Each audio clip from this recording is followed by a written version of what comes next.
Baik, bismillahirrahmanirrahim. Assalamualaikum warahmatullahi wabarakatuh. Baik teman-teman sekalian, jumpa lagi dengan saya Irfan Rizkiana Raja Nugraha. Bagi teman-teman yang baru bergabung dalam channel YouTube saya ini, mohon berkenan untuk mengklik tombol subscribe-nya dan aktifkan notifikasi loncengnya untuk mendapatkan info terbaru terkait update video selanjutnya. Ya baik teman-teman sekalian, pada kesempatan kali ini saya akan membuat video dalam rangka memenuhi salah satu tugas mata kuliah, yakni Sejarah Peradaban Islam, dengan dosen pengampu Bapak Dr. Saiful Anwar SPDI MAG dan Bapak Ahmad Fakihuddin MPD, dengan tugas membuat video peradaban Islam di berbagai negara.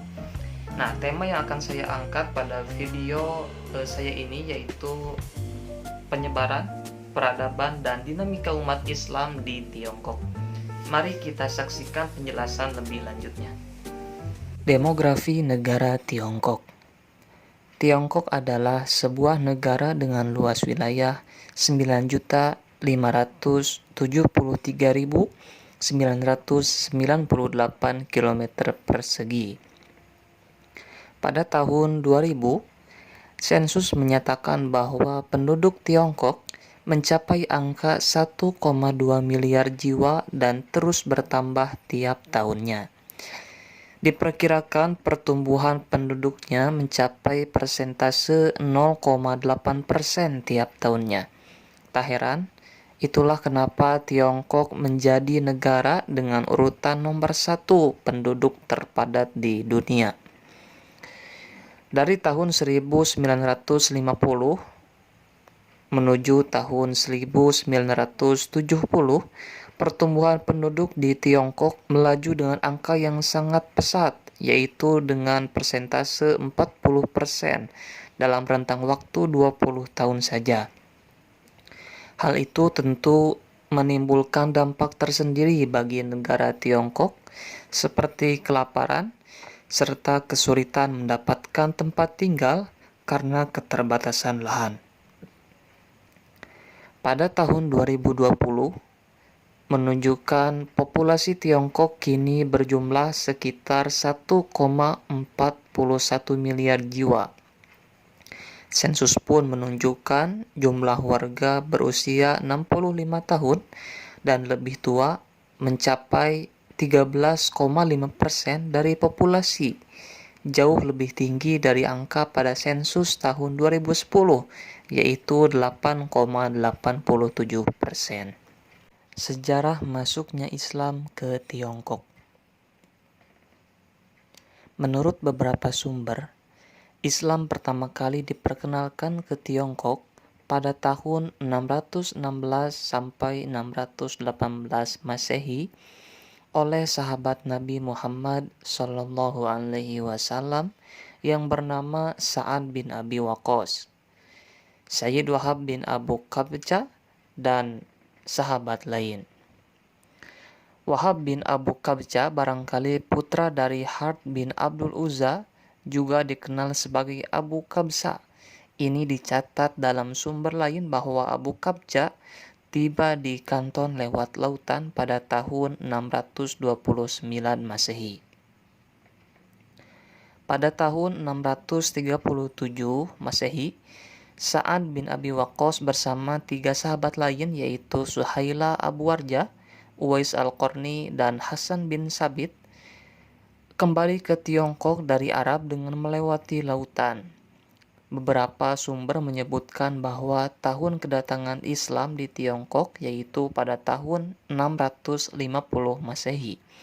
Perjalanan dan persinggahan ketiga Sa'ad bin Abi Waqqas ketika ia diutus sebagai utusan resmi kepada Kaisar Gaozong selama pemerintahan Khalifah Utsman bin Affan. Di Guangzhou terdapat 4 masjid, termasuk 4 Masjid Huaseng yang dipercaya dibangun oleh Sa'ad bin Abi Waqqas, sahabat Nabi Muhammad Shallallahu Alaihi Wasallam. Kota itu juga terdapat sebuah makam atau pusara yang diyakini menjadi makam sahabat Nabi tersebut, yaitu Sa'ad bin Abi Waqqas. Selanjutnya, penyebaran Islam di negeri Tiongkok melalui beberapa dinasti. Di antaranya yaitu dinasti Tang. Islam dibawa ke Tiongkok pada zaman dinasti Tang oleh pedagang Arab. Mereka mencurahkan hidupnya untuk perdagangan, sehingga dengan perdagangan ini Islam tersebar di Tiongkok pada zaman dinasti Tang. Yang kedua yaitu pada zaman dinasti Song. Pada zaman dinasti Song, orang Islam memainkan peran besar dalam industri ekspor dan impor. Posisi umum pengangkutan dipegang oleh pedagang Muslim. Pada tahun 1070, Kaisar Song Shenzong mengundang 5.300 pria Muslim dari Bukhara untuk menetap di Tiongkok. Kemudian mereka menyebarkan Islam di Tiongkok. Yang ketiga yaitu pada masa dinasti Yuan atau yang dikenal dengan dinasti Mongol. Dinasti Mongol ini didirikan pada tahun 1271 sampai 1368 Masehi. Pada era ini, ada banyak orang Islam yang menetap di Tiongkok. Penguasa Mongol memberikan pendatang asing Muslim, Kristen, dan Yahudi dari Asia Barat status tinggi sebagai bagian dari strategi politik. Mongol memaksa pindah ribuan imigran Muslim dari Asia Barat dan Tengah untuk membantu mereka mengatur imperium. Pada saat itu, orang Islam memimpin banyak perusahaan di Tiongkok, dan akhirnya orang Islam dibantai oleh Panglima Chen Youding, jenderal yang setia kepada dinasti Yuan. Untuk selanjutnya yaitu ada pada masa dinasti Ming dan dinasti Qing yang merupakan termasuk dalam fase masa-masa penyebaran Islam di Tiongkok. Jejak-jejak peradaban Islam di Tiongkok. Dari berbagai masa dinasti di Tiongkok, ditemukan beberapa jejak peninggalan peradaban Islam dari masa ke masa, baik berupa masjid ataupun makam serta monumen lainnya yang menjadi simbol peradaban Islam di sana. Yang pertama, masjid.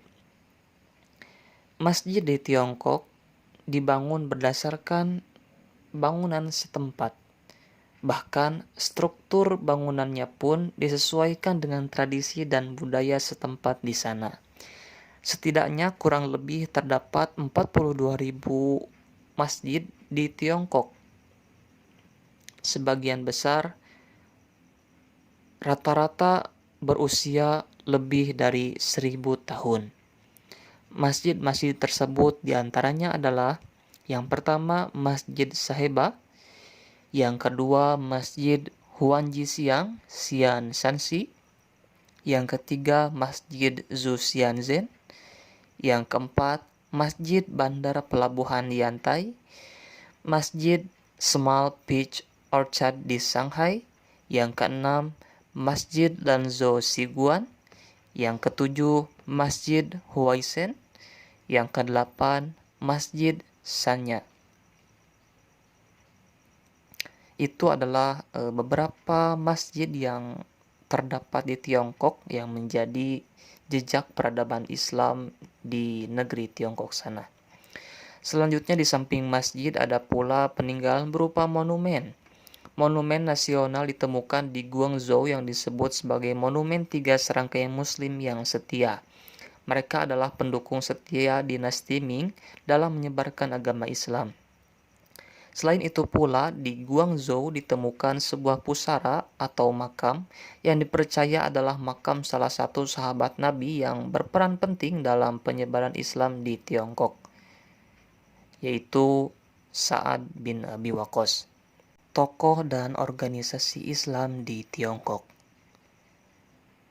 Tentu dalam kisah peradaban Islam di Tiongkok ini, tidak lepas dari adanya tokoh dan organisasi Islam di dalamnya.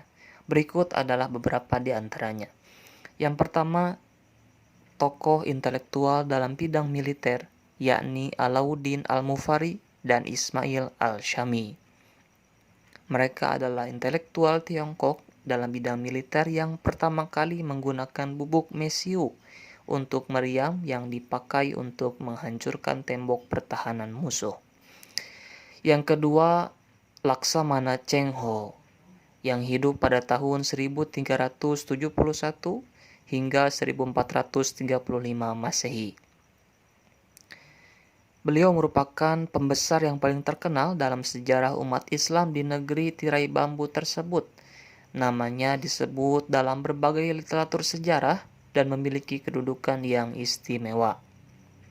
Yang ketiga yaitu Wang Dayu. Beliau telah menciptakan teori membela Islam dengan membedakan dengan budaya Cina. Beliau sangat mahir dalam bidang pengetahuan klasik Cina dan beliau telah menyebarkan inti ajaran Islam dalam masyarakat sekitar Cina. Pemikiran beliau telah banyak sekali mempengaruhi masyarakat Islam sepanjang sejarah.